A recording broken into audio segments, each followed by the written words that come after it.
I say this all the time, and I want to put this out there, to all the brothers who are still out there in the search, all the brothers who are still out there dating. What Aaron just said, I hate that I'm probably not gonna get the clip a lot of it because the audio is bad, but it was priceless. A lot of the stuff that he was saying. Um, it's so necessary. Like he said, it's necessary that you understand these things and that you go into, like, you choose a woman, like he said, like you got your eyes closed. Because yeah, my wife is gorgeous. However, I chose her like I had my eyes closed, and as beautiful as she is, her best qualities are not her looks. Her looks are like Absolutely. ninth or tenth Absolutely. on her list of best qualities, ninth or tenth, dude. Facts. And like Anthony said, and also what Aaron alluded to, when I was choosing her, to be the woman that I wanted to marry, and right before I asked for her hand in marriage, my cousin asked me, like, "Yo, man, so what? You used to be Machiavelli. You was the dude out there. Like, what made you want to calm down and settle and choose? Why did you choose her? What was it about her?" And I told him, it blew his mind. I was like, she was humble. She knew how to apologize. She knew how to put me first. She did something one time. I tell a story all the time. She did something one time. We got into a bad argument. She apologized. She contacted me. She said, "Hey, that's not the person that I am. I'm really, really sorry. XYZ." She said it would never happen again, and it never happened again. You know what I'm saying? And that is such a rare quality in women today. Just being able to be humble, apologize, get into your softer side. We want you ladies because you're soft. That's a good thing. You know what I'm Absolutely. saying? These women want to be all like Glorilla. Yeah, I'm hard. I'm the bad bitch. I'm this. I'm a savage like Meg Thee Stallion. Nah, bro, that ain't what men. That's not what quality men are looking for. You know what I'm saying? We're looking for women who, in addition to your beauty, in addition to, how you present and all that type of stuff, even in addition to the way that you speak, because you got some women who are very soft spoken that are really toxic. And I've seen a few of them Absolutely. lately. You Absolutely. understand? We want you to be genuine and to be able to remove yourself from yourself and see your flaws and correct them. I'll park the Chevy. Bobby Drake, what you got, man? Man, look, shout out to you, brother Aaron. He cooking. I was conflicted.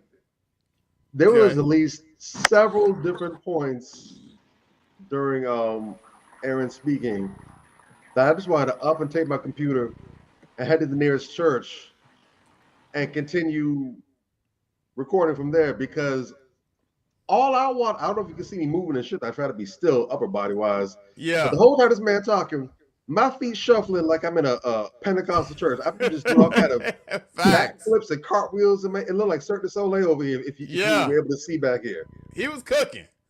the man may as well go ahead and apply for his Michelin chef license. I'm gonna tell Yeah. you right now, brother. I know you got your hands full. You do investigations. You out here with the personal protection. But if you need two additional streams of income, two additional jobs, man, you definitely got Michelin chef. You gonna be Gordon Chefing. Ramsay somewhere. That's one. Chefing. The Yeah. other one is you may as well open your own gem store, brother. Aaron's gems, Aaron's diamonds. I don't know, because all you doing is just tossing out precious stones like you got a whole mine in your backyard, man. It's Big crazy. kudos to you. I Yeah. really appreciate Um, that, man. I really appreciate Your that. Like, audio's clear. okay, Yeah. my audio's good. Solid. Yeah, I'm not going to take up too much time because I believe that less can be more, and you just laid out so much. We ain't really got to even. We don't have to touch any more main course. We can just get the little dessert. We can get those sides off of the way. I definitely want to tip your hat. Well, first off, let me add. Well, I'll do that towards the end. Let me tip my hat first off and agree with what you said about attractiveness and attraction, because that's something that gets talked about, but it doesn't really get touched on in depth because that's so important. What a lot of people don't understand, don't think about, and if you're a nerd, if you spend time in the sciences, if you understand how the concept of genetics and evolution works out, you understand that attraction, is really a survival mechanism. From a Yeah. biological standpoint, attractiveness is a biological adaptation, like speed, like strength. What attractiveness does is it helps the creature or the person or whatever it is guarantee their ability to pass down the genetics. As evolved and as advanced as we are, for the most part, if you're ugly or if you're perceived as less attractive, you have fewer chances to go ahead and pass on your genes to the next person. You have a Facts. lesser chance of bumping uglies with somebody. Correct. If you look good, if you're a handsome looking brother, if you're a gorgeous looking sister, your chance to pass on your genes to the next generation goes up that much more. And when you think about, especially when you look at our society, how we move and operate today, you can also understand when I say that a lot of that is also soaked in finesse and deception. I Absolutely. look good so I can Absolutely. get away with things. I can push the envelope that someone that don't look as good as me can get away with. So this isn't to say that attractive people don't have character, don't have integrity, or don't have any good attributes. But we're saying that typically, and we see this as well too, a lot of people that know they look good try to push the envelope. Mm-hmm. So it's important, as you say, to take the whole Ray Charles, Stevie Wonder approach. Mm-hmm. Touch some forearms if you got to, Mm-hmm. but understand that, like you said, the looks should be the floor. Nobody, male or female, should be getting points, at least not significant points, for winning the genetic lottery.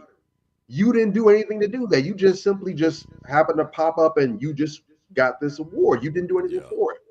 It's the intrinsics, it's the internal attributes that matter because you had to get those out the mud. You Mm-hmm. had to be taught that. You had to develop that. You had to have that in season and out of season. You might get, God forbid, in a car accident or some terrible accident, and your face is scarred. You lose your muscle, whatever. You don't have those looks anymore. What do you have left? Are you as gorgeous on the inside as you are on the outside? Because Mm-hmm. no matter what, the looks you have on the inside, that ain't going anywhere if it's real. So you got to make sure it's good to have this. I'm not saying look for people that uh, have the facial features of a brick wall. I'm not saying that, Mm-hmm. but make sure, like you said, that's the floor. It has to be. It has Understand that if I'm here with you, you already look good. That's to it. So There because you go. I don't deal with ugly people, so if I'm here, you know what it is. And Yes. attraction. something else, just a personal thing that I've adapted to in my life is when I'm interested in a woman, I might comment on her looks initially, but I spend very little time complimenting my woman physically. And the reason for that is because, again, first off, my standard is you need to look good to be here. So, do I look good or not? I'm here, ain't I? Now, if Right. your outfit look good, if you put on the nines, we're going out or something, I'll definitely say, you're looking on point tonight, baby. I'll do that. But Mm-hmm. again, spend very little time complimenting her looks because, as you mentioned, we also set the tone for our relationships. If you keep on emphasizing how good a woman looks, she's gonna start getting the idea that this is all I got. I literally just gotta show up and look pretty, and that's it. No, no, no. Compliment her kindness. Yeah. I like how you said that to that lady over there. I love the way you treat your father and your mother. I like how generous you are. I love your integrity. You could have, let that slide, but you had to say something. I like that. Compliment those attributes. And a lot of attractive women that have character, they'll also tell you that that means something to them too, because they get told they're beautiful all the time. They got 50 11 Facts. dudes in their inbox and in their comments, you're so Mm-hmm. gorgeous. Oh my God, I drink your basmati. They hear that all the time. Come to them with something they ain't heard before. Their Facts. Facts. character. That Mm-hmm. goes a long way for them. It goes a long way for you. And it also helps condition your mind to focus less on those other things and find those attractive. So definitely want to co-sign that. I also like what you said about the whole nice guy thing. I'm glad you said that. A while ago, personally, that became an insult to me. I don't like when people call me nice. And I actually have a personal policy. I'm at the point where I don't even think about it. I'm aware that I do it. But when it happens in the moment, I might not always be present. They were just a reflex. When people tell me, or when someone says, hey, you're a nice guy, you're nice, I find a way to be an asshole.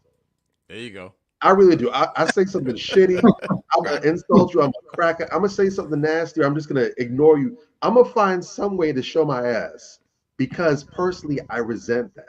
Because nice guys, nice girls, that's fake. Mm-hmm. That's an act.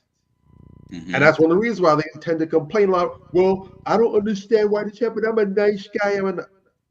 If you are a nice guy, then what do you complain? That's your characteristic. You're gonna do that no matter what the case is.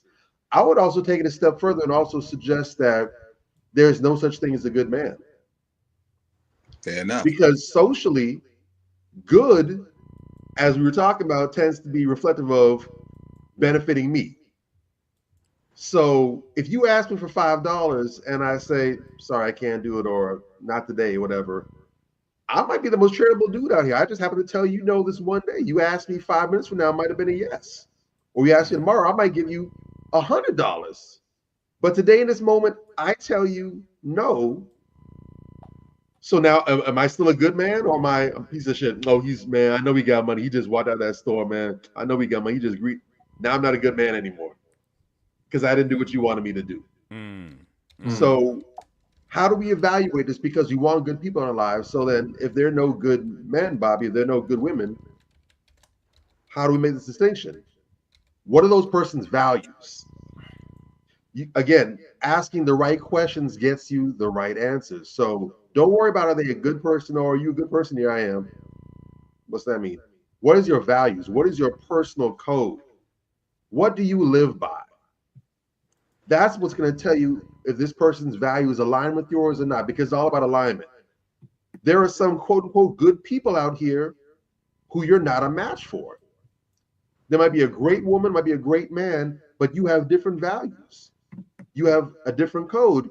You're not going to connect or mesh well with each other. Find the people who have the values and the code that align with you, and that's going to be your person. I also like something else, and we kind of touched on it a little bit, but I was listening very carefully to the questions you asked. I love the questions. One of the things I noticed is you did something that Neely Fuller Jr. always talks about. Neely Fuller Jr. always talks about all of the world's problems can be solved through the process of questions and answers. When you ask those sisters those questions, you asked open-ended questions. You didn't ask any leading, you didn't steer them or drive them to the response that you wanted, or you just asked straight up open-ended questions.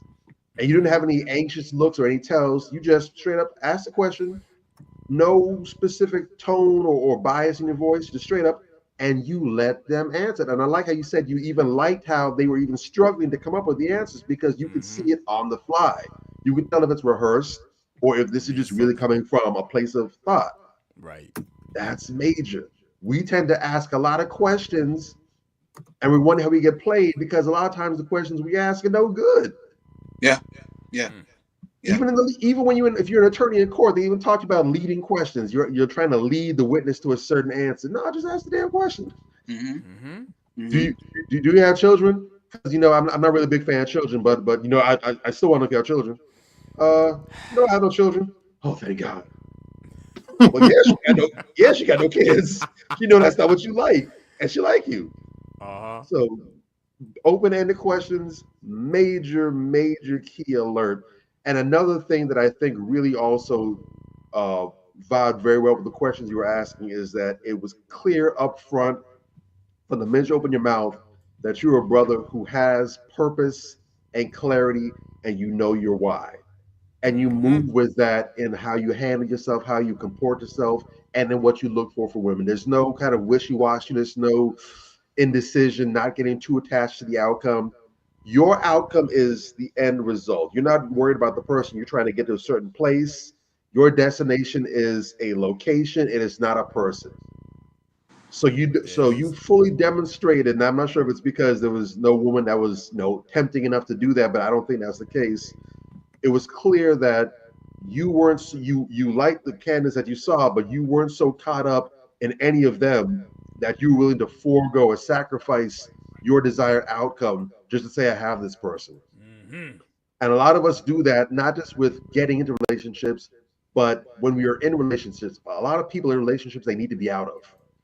Absolutely. But they bet. Facts. But the problem is, the issue is, they bet the whole damn farm on this one person. They went backwards on their morals and their codes. They've had to cut off good relationships they shouldn't have for this person. They've had to take all kind of L's, and now they're so invested in this person, they can't fathom ending it, because if they do, I just wasted all this time, all this energy, all these resources. The destination is the focus. Focus on your focus. Only align yourself with people that'll get you to that point. And it was clear from your thoughts, your speeches, and actions, even tonight, brother, that you are very much all in with your purpose and you have clarity. Last thing I want to say is something else, going to what you were also touching on, is the idea of passion, or being so emotionally involved in this person. Passion's good. Passion is great. It's a spice, is what they say, right? It's a spice of life, spice of relationships. But you also have to be mindful, because it's just that. It's a spice. It's not the dish. Facts. People will line up to go order food that might be a little bland from someplace. I've never seen someone line up to a restaurant and say, "Hey man, let me get some fried paprika, man. That look really good right there, man. I'm sorry for that. I could kill some cinnamon." No one's ever said that. Duty is what matters, because duty is what's going to tide you over. It's what's going to hold you down. It's what's going to have you when you wake up in the morning. I don't feel like it, but I've got to be a husband today. So let me go ahead and step up to that. Duty is what's going to say, you know what, I just got home tired, but I'm a wife. There's a duty there. I got to go ahead and carry out my duty. And passion comes to go ahead and add some season to that. Excellent points, man. The only question I have for you, and then I'm done. The only question I have, because you kind of answered everything else, is how long ago was your last relationship? And if you don't mind, what was it that prompted the end of that? Long ago, it's been years. A few years at least. And I would say the real reason that relationship ended is because there were more outside factors than inside factors. And what I mean by that is, I was dating a young lady, and her family dynamic was chaotic, right? Mm. Chaos from her outside, her family and friend dynamic was very chaotic, very all over the place, a lot of um, jealousy, manipulation, all these different tactics, stemming from uh, the women in her family not having partners, right? So I think you get where I'm going with this. Yeah. Yeah. So me in the situation, being the way that I am, because if I'm all in with a woman, now we're working on things. Okay, well, what's going on with your credit? What's going on with what kind of goals do you have for yourself? What's the end result for whatever it is that you're trying to do? Are you going to school? Are you trying to be this or whatever's going on, right? Yeah. Because honestly, if you're going to be my partner, then I need you in the best standings, because it'll ultimately help me to be in the best standings, right? Yes. So in trying to get to that point, we kept having issues or challenges that stem from mom not mom's situation is all over the place. So you got to play caretaker, navigator, overcompensator. Sister situation, not in the right place. So same thing. Friends. Oh, don't let this guy control you. This guy's putting thoughts into your head. This guy's this and this guy's that. When in reality, this guy's intentional. He has a plan for you and him. But at the Yes. same time, he's willing to walk with you to the destination, but he will not carry you there. I like And what you just so said. and so that's the thing that became conflict, because it's like we kept going back and forth about issues that weren't even our necessary issues, but they were spewing into our dynamic, and we had to move our separate ways, because you can't convince somebody. One of the hardest things it is for people to do when they're being used to being manipulated and they don't see it, when somebody tries to come in and point it out and correct it, you say, "Oh, you're trying to separate me from this," or "Oh, you're trying to push me in this direction," or "Oh, you want to control me or isolate me." when in reality is the people that you're isolating me from, or you isolating yourself from me, is taking you to the people that are actually the controllers and the manipulators.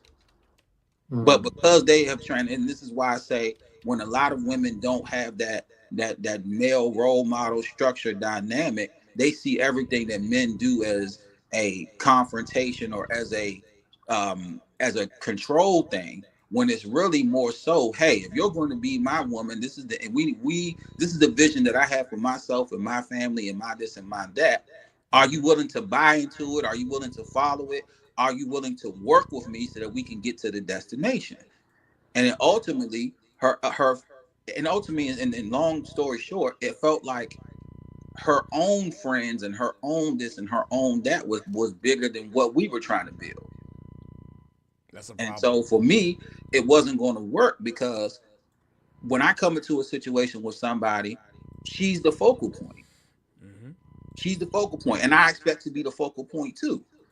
And so we can't hold on to what my brother got going on, what my sister got going on. They got to figure out their own life. I'm not saying we don't want to help, we don't care, we don't have empathy, but we can't compromise our situation for other people's situation. And now their situation is resolved, and now we at ends with each other. Well said. Well said. Well said. Manversations 2020.